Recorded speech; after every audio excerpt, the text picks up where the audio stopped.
Look at that homemade squash and cranberry dip. I'm excited to taste test You that. will love it. It's so good. It's one of our most popular things here, actually. I pretty much love everything that you introduced me to. I try. Not that well, and I mean, part of it is that I'm not a picky eater, but it just tastes so good. Some different things, right? But you wouldn't, like, they're just so nice and fresh, and the flavor is so big, isn't it? Well, and that makes such a big difference, it too. Does. But I think a lot of people, when they hear the word organic or all natural, they think that it's not going to taste good, and that's absolutely not the case. It's not made of grassroots and just sawdust. You know, there are a lot of people, they think, oh no, organic. But instead, what it really just means is there's been no chemicals introduced to it in the growing process. And we try really hard here to go ahead and have product like that, but we have natural and local too. Because some people, the organic can be a little more expensive, right? So they like to go with a natural or a local. A lot of people feel it's best to go ahead and support the local farmers, and they're aware of their environment instead. So, you know, there's lots of choices is the thing, and that's as long as that you know yourself that you're eating the best that you can, that's what you should look for. And how lucky are the people in Perth to have Eastern Ontario's largest natural food retailer right in the heart of the town. Exactly. A lot of people are surprised when they come down, you know, the highway from Highway 7, and they're like, oh, we didn't expect to find a store like this, you know, so we're very pleased. So what have I got here? Shall we start with the squash dip? Let's start with the squash dip. Okay, yeah. Keep me waiting for the chocolate dip. I'm sorry, you're going to have to hold on. Down here we actually have, this is a mixture of 3 squashes. It's a butternut squash. Now this recipe is on the website. So it is squash, and it has just a few ingredients, but it has some red pepper jelly from Perth Pepper and Pesto in it. Plus it has melted butter. How can it be wrong, right? Fresh cilantro and fresh cranberries. Now with the cranberries, we freeze them first so that it softens them a bit, but you still get that fresh flavor, right?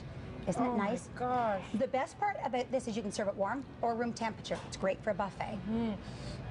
Excuse me, speaking with my mouth full, the saltiness of the cracker. Isn't it nice though, with that little bit of a bite to it, and then the sweetness from the squash and the red pepper jelly, it plays really nicely. Boy, is that ever good. This actually works with nacho chips too, or like a blue tortilla chip, which is really nice and really eye-catching instead too. And you mentioned that the recipe is actually on your website. It's on our website. And so you can make it at home? Yeah, you can make it at home, and trust me, you'll make it more than once. We started it here thinking we'll just try it for Thanksgiving a year ago.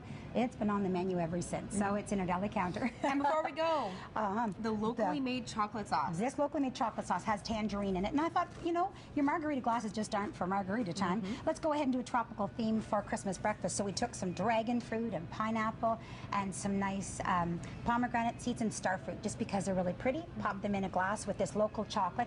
Again, this is Perth Pepper and Pesto chocolate, and she has a few different flavors, but this one with the tangerine I like because it plays up nicely with the fruit instead, right? So I should try it with the tangerine? You should try it with tangerine, but you might want to try it with almost all the fruit. It's so good. It's also really nice.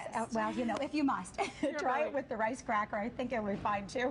Okay. There's chocolate. A number of combinations. Yeah. And I never would have thought to combine these ingredients, Sambuca, espresso, and Pinot Grigio. That's right. And she does this with all of her different chocolate sauces, so they can actually be served in a little liqueur glass on the side with dessert, so you could have it with a shortbread, or just like a little bit warmed and drizzled over top of almost anything really, like a little bit of Christmas cake, or just on its own. It's a wonderful flavor that pops a lot in your mouth. You can actually taste the Sambuca, but the alcohol has been cooked off it. So and which one is this?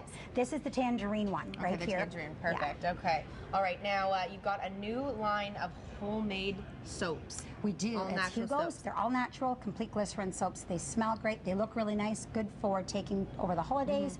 You know, leading into Valentine's, you just never know what you can find. Perfect. So we'll talk a little bit more about those a little bit later in the show. But in the meantime, let's do some taste testing, shall we? Yes, let's. I'll do the orange as well. I hate to see you eat alone. Excellent. Stick around. There's still lots more coming up from Perth.